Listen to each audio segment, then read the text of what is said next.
Next ನಾವು ಬಾಗಲಕೋಟೆಯಿಂದ ತೇರದಾಳ ಕ್ಷೇತ್ರವನ್ನು ಗಮನಿಸೋಣ. ತೇರದಾಳ ಕ್ಷೇತ್ರದಲ್ಲಿ ಹಿಂದೆ ಉಮಾಶ್ರೀ ಅವರು ಗೆದ್ದು ಸಚಿವೆ ಕೂಡ ಆಗಿದ್ರು. ಈ ಬಾರಿ ಕೂಡ ಉಮಾಶ್ರೀ ಅವರ ಗೆಲುವು ಅಷ್ಟು ಈಸಿ ಇದೆಯಾ?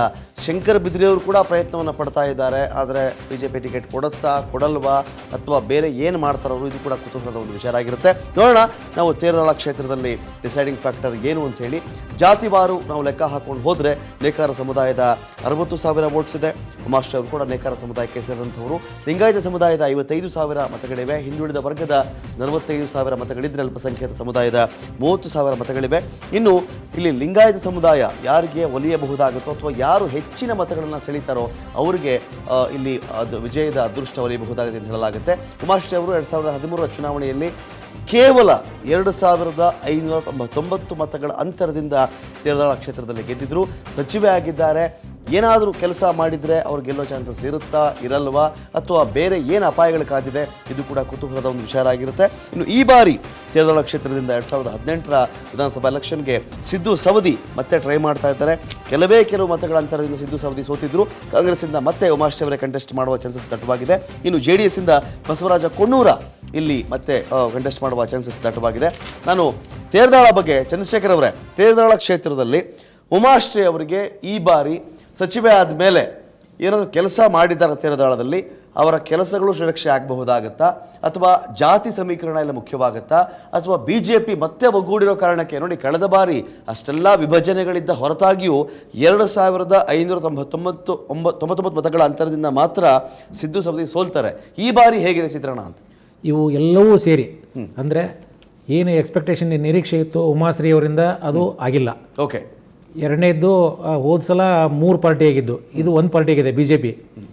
ಆಮೇಲೆ ಇದು ಈ ಸಲ ಸಿದ್ದು ಸವದಿ ಈಗ ಅವರು ಜಿಲ್ಲಾಧ್ಯಕ್ಷರಿದ್ದಾರೆ, BJP ಜಿಲ್ಲಾಧ್ಯಕ್ಷರಿದ್ದಾರೆ. ಅಲ್ಲಿ ಓಕೆ, ಅಲ್ಲಿ ಸಿಂಪತಿ ಅನ್ನೋದಿದೆ, ಅದು ಒಳ್ಳೆ ಕೆಲಸಗಾರನ ನಾವು ಕಳ್ಕೊಂಡಿದ್ದೀವಿ ಅನ್ನೋದೊಂದಿದೆ. ಆಮೇಲೆ ಈ ಜಾತಿಯನ್ನು ಹಿಡ್ಕೊಂಡಾಗ ಕನ್ಸಾಲಿಡೇಟೆಡ್ ಆಗಿ ಸಿದ್ದು ಸವದಿ ಗೆದ್ದು ಬರೋದೇ. ಉಮಾಶ್ರೀ ಅವರ ವಿಚಾರದಲ್ಲಿ ನಿರೀಕ್ಷೆ ಏನಿತ್ತು? ಯಾವ ನಿರೀಕ್ಷೆ ಸರಿದೂಗಿಸ್ಲಿಲ್ಲ ಅವರು ಅಂತ? ಅಲ್ಲಿ ಅದು ಅವ್ರನ್ನ ಈ ಫಿಲ್ಮ್ಲ್ಯಾಂಡಲ್ಲಿ ನೋಡಿದವರು ಆಮೇಲೆ ಮುಂಚೆ ಒಂದು ಸಲ ಸೋತಾದ್ಮೇಲೆ ಅಲ್ಲೇ ಮನೆ ಮಾಡಿಬಿಟ್ಟು ಅಲ್ಲಿ ಎಲ್ಲ ನೇಕಾರ ಒಂದು ಸಂಘಟನೆಯಲ್ಲಿ ಅಥವಾ ಅವರ ಸಮುದಾಯದಲ್ಲಿ ಬೆರೆತು ಹೋಗಿ ಎಲ್ಲ ಮಾಡಿದರು. ಅದಾದ ನಂತರ ಅವರು ಬಾಗಲಕೋಟೆ ಎಂಥ ಆಪರ್ಚುನಿಟಿ ಇತ್ತಂದರೆ ಬಾಗಲಕೋಟೆ ಡಿಸ್ಟ್ರಿಕ್ಟ್ ಅಡ್ಮಿನಿಸ್ಟ್ರೇಟಿವ್ ಮಿನಿಸ್ಟರ್ ಆಗಿದ್ರು ಅವರು. ಓಕೆ. ಅಂದ್ಕೊಂಡಷ್ಟು ಅವ್ರಿಗೆ ಇಡೀ ಬಾಗಲಕೋಟೆ ಜಿಲ್ಲೆಯಲ್ಲೇ ಅವ್ರ ಬಗ್ಗೆ ಒಂದು ಅಭಿಪ್ರಾಯ ಮೂಡಬೇಕಾಗಿತ್ತು ಈ 4 ವರ್ಷದಲ್ಲಿ. ಆ ಅಭಿಪ್ರಾಯನೇ ಇನ್ನೂ ಇಲ್ಲ ಅಲ್ಲಿ. ಓಕೆ. ಅಲ್ಲ, ಕಾಣಿಸ್ಕೊಳ್ತಾರ ಕ್ಷೇತ್ರದಲ್ಲಿ ಹೋಗ್ಲಿ ಉಮಾಶ್ರೀ ಅವರು ತೇರದಾಳದಲ್ಲಿ ಇರ್ತಾರಾ ಅಂತ?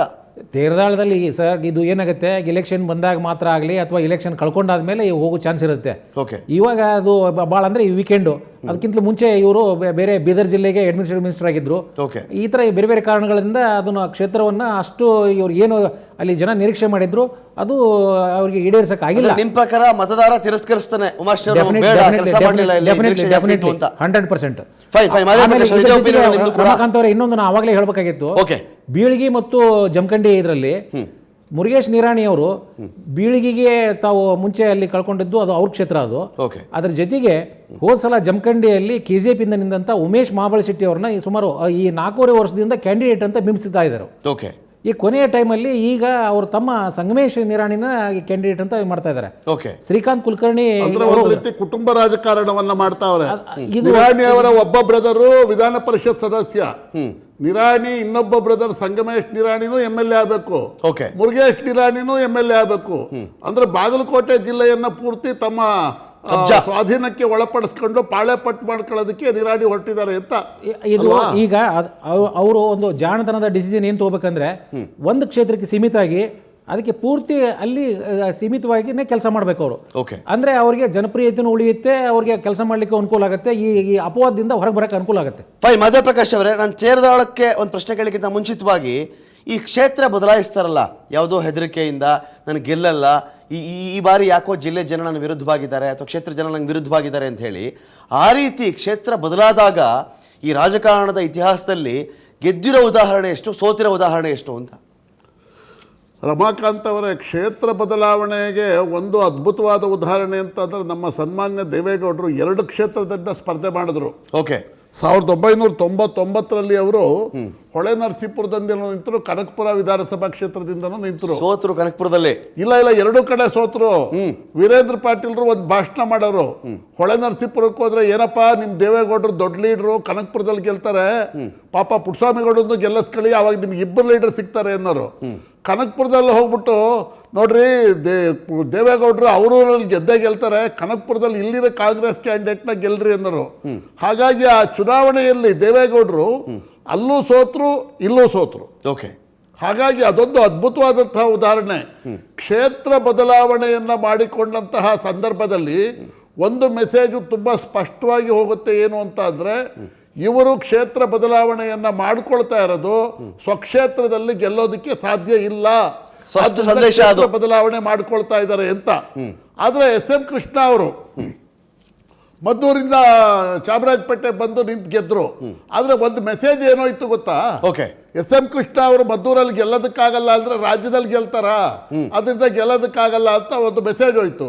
ಕಾಂಗ್ರೆಸ್ ಸೋಲ್ತು. ಅದರಿಂದ ಒಬ್ಬ ಲೀಡರು ಗೆಲ್ಲಿ ಸೋಲ್ಲಿ ತನ್ನದೇ ಕ್ಷೇತ್ರದಲ್ಲಿ ಗೆದ್ದು ಬರಬೇಕು. ಅದನ್ನ ಮಾಡಿದವರು ಹಿಂದೆ ದೇವರಾಜರ ನೆಕ್ಸ್ಟ್ ತೇರದಾಳ ಮಾತಾಡೋದಾದ್ರೆ ಉಮಾಶ್ರೀ ಅವರ ಭವಿಷ್ಯ ಏನು ತೇರದಾಳದಲ್ಲಿ ಅಂತ? ರಮಾಕಾಂತ್ ಕಳೆದ ಬಾರಿಯ ವಿಧಾನಸಭಾ ಚುನಾವಣೆಯಲ್ಲಿ ತೇರದಾಳ ವಿಧಾನಸಭಾ ಕ್ಷೇತ್ರದಲ್ಲಿ ಕೆಜೆಪಿ ಮತ್ತು ಬಿಜೆಪಿ ಮತ ಬ್ಯಾಂಕ್ ವಿಭಜನೆ ಆಗಿದ್ದರಿಂದ ಉಮಾಶ್ರೀ ಅವರು ಸುಲಭವಾಗಿ ಗೆದ್ದು ಬಂದಿದ್ರು. ಆದ್ರೆ ಈ ಬಾರಿ ವಿಧಾನಸಭಾ ಚುನಾವಣೆಯಲ್ಲಿ ಕೆಜೆಪಿ ಮತ್ತು ಬಿಜೆಪಿ ಯುನೈಟೆಡ್ ಆಗಿದೆ. ಮತ್ತೆ ಬೇರೆ ಬೇರೆ ವಿಧಾನಸಭಾ ಕ್ಷೇತ್ರಗಳಲ್ಲಿ ಇರುವ ಹಾಗೆ ಅಲ್ಲಿ ಕೆಜೆಪಿ ಬಿಜೆಪಿ ಫೈಟ್ ಇಲ್ಲ. ಅಲ್ಲಿ ಕೆಜೆಪಿ ಬಿಜೆಪಿ ಸಿದ್ದು ಸವದಿ ಅವರನ್ನ ಏಕೈಕ ಅಭ್ಯರ್ಥಿ ಅಂತ ಒಪ್ಕೊಂಡಿದ್ದಾರೆ.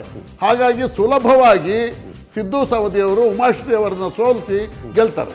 Fine, thank you Mahadeva Prakash ಅವರೇ, thank you doctor Chandrashekhara Samrani ಅವರೇ. ಸಾಕಷ್ಟು ವಿಷಯಗಳ ಬಗ್ಗೆ ಮಾತನಾಡಿದ್ದೀರಿ. ಇದು ಬಾಗಲಕೋಟೆ ಜಿಲ್ಲೆಯ 7 ವಿಧಾನಸಭಾ ಕ್ಷೇತ್ರಗಳ ಚಿತ್ರಣ ಆಗಿತ್ತು. 6ರಲ್ಲಿ ಕಾಂಗ್ರೆಸ್ ಗೆದ್ದಿದೆ, 1ರಲ್ಲಿ ಬಿಜೆಪಿ ಗೆದ್ದಿದೆ. ಈ ಬಾರಿ ನೋಡೋಣ ಏನಾಗಬಹುದು ಅಂತ ಹೇಳಿ.